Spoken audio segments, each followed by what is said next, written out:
Yes. Sa tanong na bagong binuo na Sharia Court courts po. na tatlo, Opo, 3 pong district tsaka 12 circuit po. 30 district. Tatlo po. 3 pong district, opo. sorry. Tsaka 12 circuit po. So ang nakalagay sa budget ay 2 lamang. Opo, 2 lang. Sa halip na 3. Tama? Okay. Bakit po nabawasan? So for the third, kailangan natin ng around 200 million. Additional. So kung isasama yung pangatlo, magdadagdag ng another 200 million. Kailangan po ng 200 milyon. So para 3 ang Para 3, opo. Napakahalaga po kasi na maisagawa po kung ano yung nasasaad sa batas. At hinihingi po natin sa ating pong chairman ng finance na mapagbigyan din po ang mga kapatid niyo pong Muslim na bigyan po ng 200 milyon na budget po ang ating Supreme Court para po maisagawa na po ang batas pong isinulong ni Senator Mig Zubiri. Yes, we will appeal to the chairman of the committee to try and figure out where we can get the additional 200 million so that the 3 rather than 2 Sharia courts can now be open for appointment. Opo. Opo, alam niyo po kasi sa ngayon po, ang mga kapatid niyo pong Muslim ay nasa iba't ibang lugar na po ng Pilipinas. Katunayan, basta may palengke po dyan, meron po dyan mga Muslim na Maranao, meron pong Tausug dyan, may Yakan po dyan. Napakalaking bagay po kapag ito pong batas na ito ay maisagawa na po natin. Opo, at nandito naman po yung ating chairman. Chairman, 200 million po. Sinabi po ng ating majority leader na nakausap po niya si Chairman Win at si Chairman Win ay nagsabing okay at ngayon nag-oo si Chairman Win doon sa halagang 200 milyon. Opo, maraming salamat po patungkol dyan. At meron din po uling pinirmahan ang ating pong Pangulo. Pero hindi pa po nagagawa po ang IRR nito. Ito naman po yung digitalization. Kapipirma lang po niya ito noong September.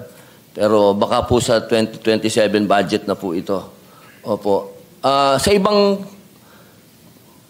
tanong naman po, kamusta po yung personnel po ng sa Sharia Court? Dati po kasi nagkakaroon ng problema, suliranin, dahil sa batas po, sa konstitusyon at doon po sa BOL, nakalagay po doon, kailangan sila po ay Sharia lawyer at the same time sila po ay membro ng bar.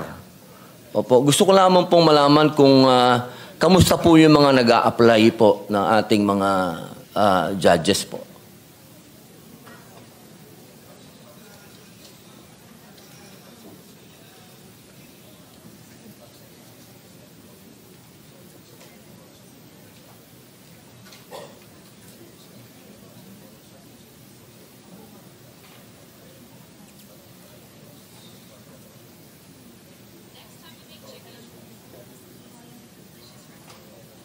Meron kasing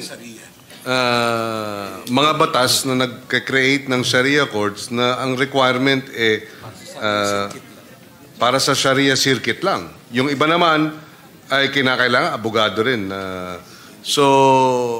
Meron po bang problema sa mga nag-a-apply po o kompleto na po?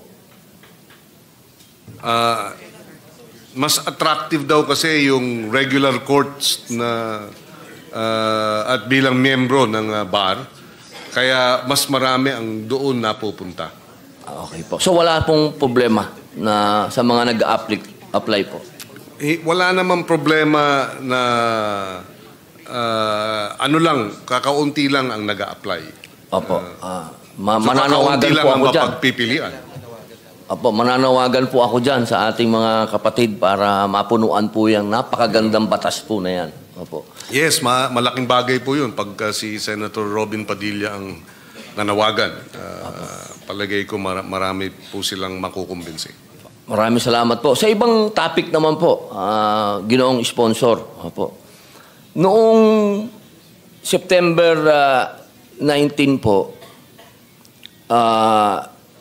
ang nagbigay po ang pahayag ang Supreme Court at ang Pilipinas na tayo po ay hindi na po miyembro ng ICC.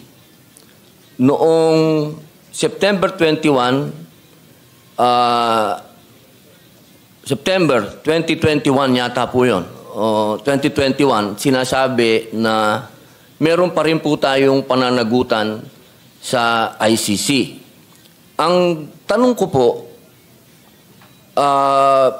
ang bansang Hungary po, noong June 2025, sila po ay kumalas sa ICC para po sa pagbisita sa kanila ni Prime Minister Netanyahu at hindi po nila hulihin si Netanyahu.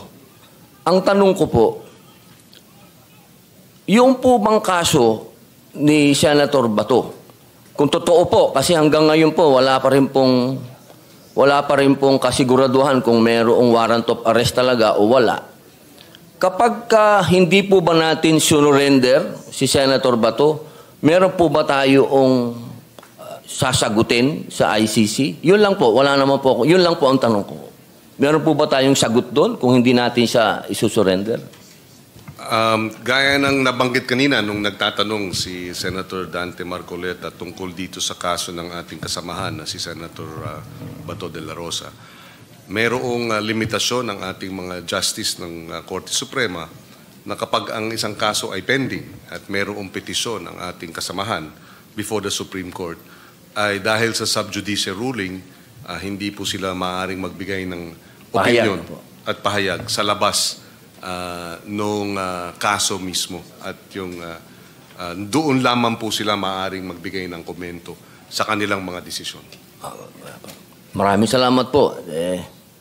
Wala po ako magagawa. Si Senator Marcoleta nga tumahimik eh. Opo, di tatahimik na rin po ako. Sa isang isa pong hiwalay pong topic, last topic po. Napanood ko po sa isang TV program ang isa po nating masasabing dating kalihim at dati din po nating kaibigan. Sinabi po niya na ang batas, we can bend the law, ang sabi niya. Ang tanong ko po, ako po kasi ay naniwala sa batas. Ako po ay 3 taon nakulong. Pinabayaan ko po na I served my sentence dahil naniniwala po ako sa batas. Ang tanong ko po, pwede po ba yun?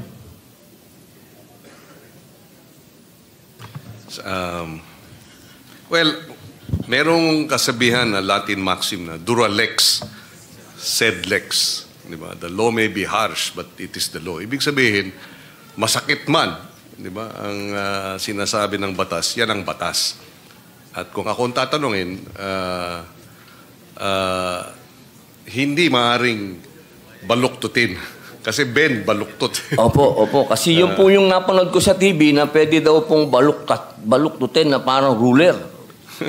Opo. So, ang sa aking opinion, hindi maaaring baluktutin ang batas. Ngayon, maaaring baka ang interpretasyon nila ay hindi naman nating, we are not breaking the law, we are only bending it.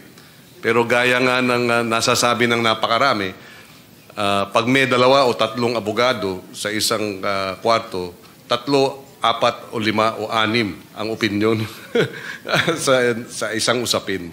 So yun po.